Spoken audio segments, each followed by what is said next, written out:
ನಮಸ್ಕಾರ ಸ್ನೇಹಿತರೆ. ಇಡೀ ದೇಶದಲ್ಲಿ ನೀಟ್ ವಿವಾದ ನಡೀತಿರೋ ಹೊತ್ತಲ್ಲಿ ನಮ್ಮ ರಾಜ್ಯದ ಪ್ರಖ್ಯಾತ ಕರಾಳ ಬ್ರಹ್ಮಾಂಡ ಭ್ರಷ್ಟಾಚಾರದ ಕೂಪ ಕೆಪಿಎಸ್ಸಿ ನಾವೇನ್ ಕಮ್ಮಿ ನಂದೆಲ್ಲಿಡ್ಲಿ ಅಂತ ತಾನೂ ಕೂಡ ಬಂದಿದೆ.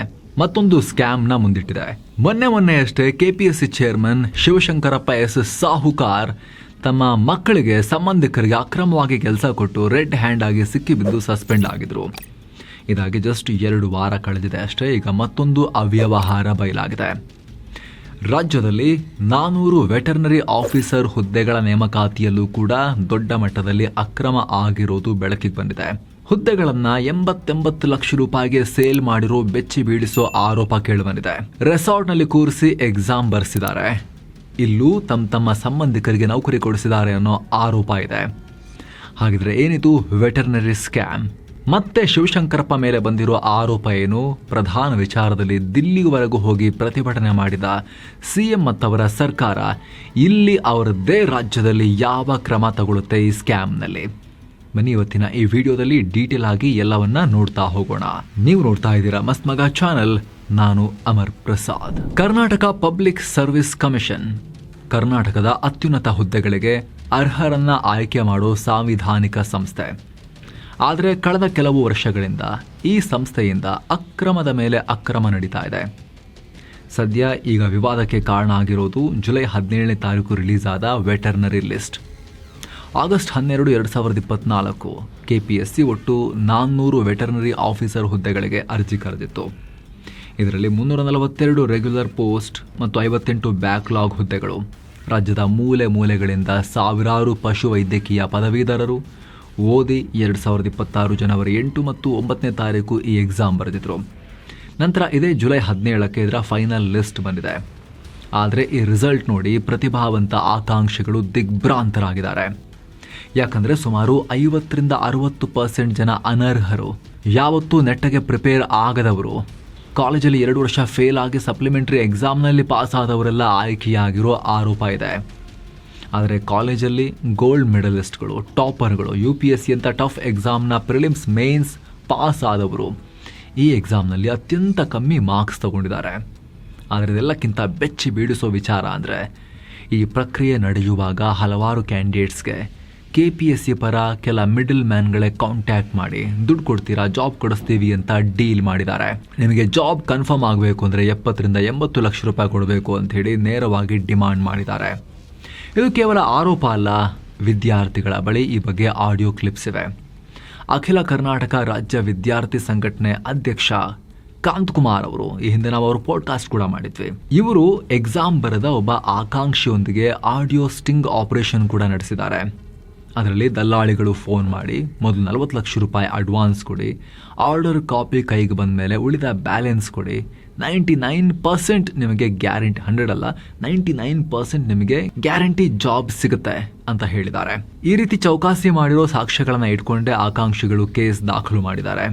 ಈಗ ಆಲ್ರೆಡಿ ಈ ಆಡಿಯೋಗಳನ್ನ ಪೊಲೀಸರಿಗೆ ಹಸ್ತಾಂತರ ಮಾಡಲಾಗಿದೆ. ವಿಧಾನಸೌಧ ಠಾಣೆಯಲ್ಲಿ ಕೇಸ್ ದಾಖಲಾಗಿದೆ.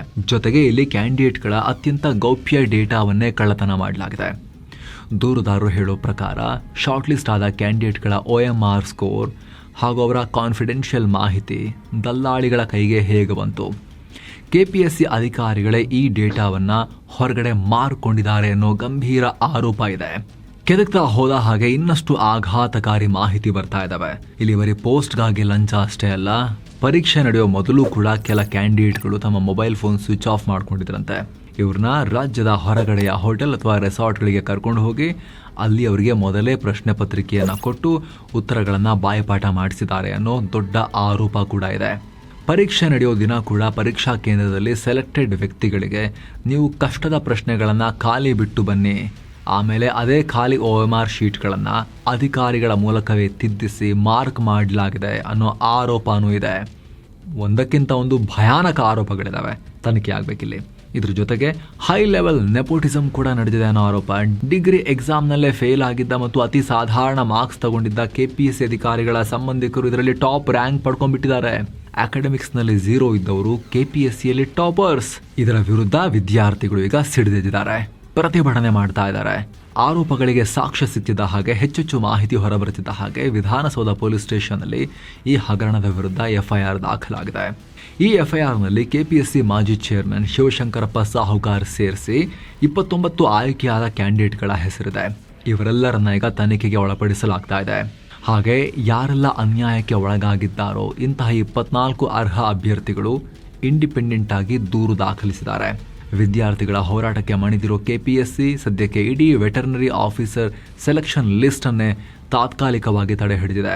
ಅಲ್ಲದೆ ಇದರ ತನಿಖೆಗೆ ಅಂತಲೇ ಒಂದು ಸ್ಪೆಷಲ್ ಕಮಿಟಿಯನ್ನ ಕೂಡ ರಚನೆ ಮಾಡಲಾಗಿದೆ. ಇಲ್ಲಿ ಕೇವಲ ಒಬ್ಬ ಚೇರ್ಮನ್ ಅಥವಾ ಇಬ್ಬರು ಅಧಿಕಾರಿಗಳನ್ನ ಬ್ಲೇಮ್ ಮಾಡಿ ಸುಮ್ಮನಾಗುವ ಹಾಗಿಲ್ಲ. ಕೆಪಿಎಸ್ಸಿ ಅಂದ್ರೆ ಭ್ರಷ್ಟಾಚಾರದ ಕೂಪ, ಭ್ರಷ್ಟರ ಕೂಪ. ಇವತ್ತು ನಿನ್ನೆ ಅಲ್ಲ, ದಶಕಗಳಿಂದಲೂ ಕೂಡ ಪೊಲಿಟಿಷಿಯನ್ಸ್ ಮತ್ತು ಅವ್ರಿಗೆ ಬೇಕಾದವರನ್ನ ಸೆಟ್ ಮಾಡೋ ದಲ್ಲಾಳಿ ಸಂಸ್ಥೆ ಆಗಿದೆ ಇದು. ಹಿಸ್ಟ್ರಿ ತೆಗಿರಿ, 2011ಕ್ಕೆ ಹೋಗೋಣ, ಅದಕ್ಕಿಂತನೂ ಹಿಂದೇನೂ ನಾನಾ ಆರೋಪಗಳಿದಾವೆ. ಬಿಡಿ, ನಾವು ಕರೆಕ್ಟಾಗಿ ಕೇಸಸ್ ಇರೋದು ನೋಡೋಣ.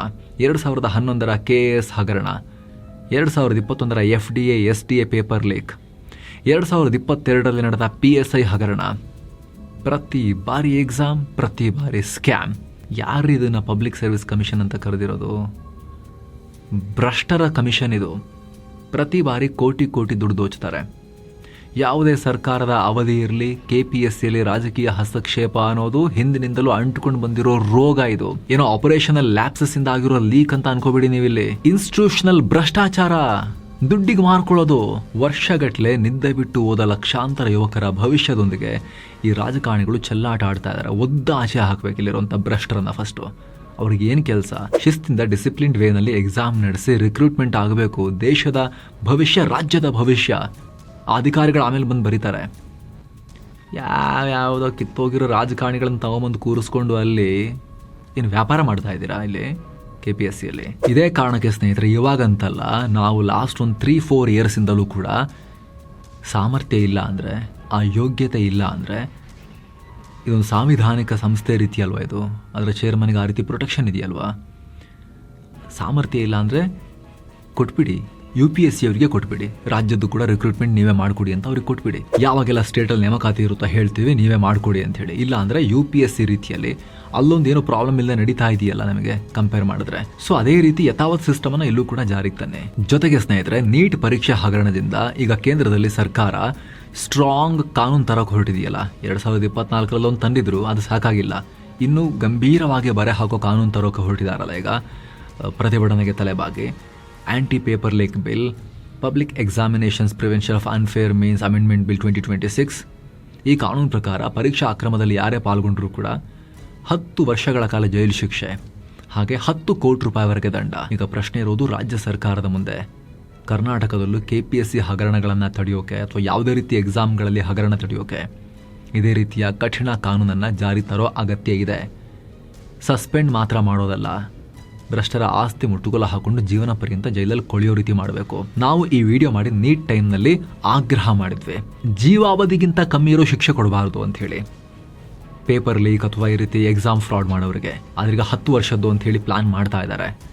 ಅಟ್ಲೀಸ್ಟ್ ಅದಾದರೂ ಕೂಡ ಕರ್ನಾಟಕದಲ್ಲಿ ಯಥಾವತ್ ಅಂತಹದ್ದೇ ಜಾರಿ ಆಗಬೇಕು. ಹಾಗೂ ನಂದನ್ ನಿಲೇಕಣಿಯವರ ನೇತೃತ್ವದಲ್ಲಿ ಯಾವ ರೀತಿ ಈಗ ಒಂದು ಸಿಸ್ಟಮ್ ತರೋಕೆ ಪ್ಲಾನ್ ಮಾಡ್ತಾ ಇದ್ದಾರೆ, ಎಕ್ಸಾಮ್ ಸಿಸ್ಟಮನ್ನು ರಿಫಾರ್ಮ್ ಮಾಡೋಕೆ, ಅದರ ಶಿಫಾರಸುಗಳನ್ನು ಕರ್ನಾಟಕದಲ್ಲೂ ಕೂಡ ಜಾರಿಯಾಗೋ ರೀತಿ ಮಾಡಬೇಕು. ಕರ್ನಾಟಕ ಸರ್ಕಾರ ಕೂಡ ಈ ವಿಚಾರದಲ್ಲಿ ಪ್ರೊಯಾಕ್ಟಿವ್ ಆಗಿ ಥಿಂಕ್ ಮಾಡಿ ಅಲ್ಲಿ ಏನು ಬರುತ್ತೆ ಅಂತ ನೋಡಿ ಅದನ್ನು ಇಲ್ಲೂ ಕೂಡ ಇಂಪ್ಲಿಮೆಂಟ್ ಮಾಡೋಕೆ, ಎಕ್ಸಾಮ್ ಸಿಸ್ಟಮನ್ನೇ ಮೂಲಭೂತವಾಗಿ ಫ್ರಾಡ್ ಪ್ರೂಫ್ ಮಾಡೋಕೆ, ಫ್ರಾಡ್ ಆಗದಿರೋ ಥರ ಅದನ್ನು ಬಲಶಾಲಿಯಾಗಿ ಕಟ್ಟೋಕೆ, ದರಿದ್ರ ವ್ಯಕ್ತಿಗಳನ್ನು ತಂದು ಕೂರಿಸದೇ ಇರೋಕೆ, ಇಲ್ಲಿ ಬೇಕಾಗಿರೋ ಒಂದು ನಿಯಮಗಳನ್ನು ಮಾಡ್ಕೊಳ್ಳೋಕೆ ಈ ಕ್ಷಣದಿಂದಲೇ ತಯಾರಿಯನ್ನು ಶುರು ಮಾಡ್ಕೋಬೇಕು. ಇಲ್ಲ ಅಂದರೆ KPSC ಹಿಂಗೆ ಮುಂದುವರೆದ್ರೆ ಮೊನ್ನೆ ಡೆಲ್ಲಿಲಿ ನೋಡಿದ್ದನ್ನು ಅತಿ ಶೀಘ್ರದಲ್ಲಿ ಬೆಂಗಳೂರಲ್ಲಿ ನೋಡಬೇಕಾಗತ್ತೆ. ಈ ಬಗ್ಗೆ ನಿಮ್ಮ ಒಪಿನಿಯನ್ ಮಿಸ್ ಇಲ್ಲದೆ ಕಾಮೆಂಟ್ ಮಾಡಿ ತಿಳಿಸಿ. Thank you so much.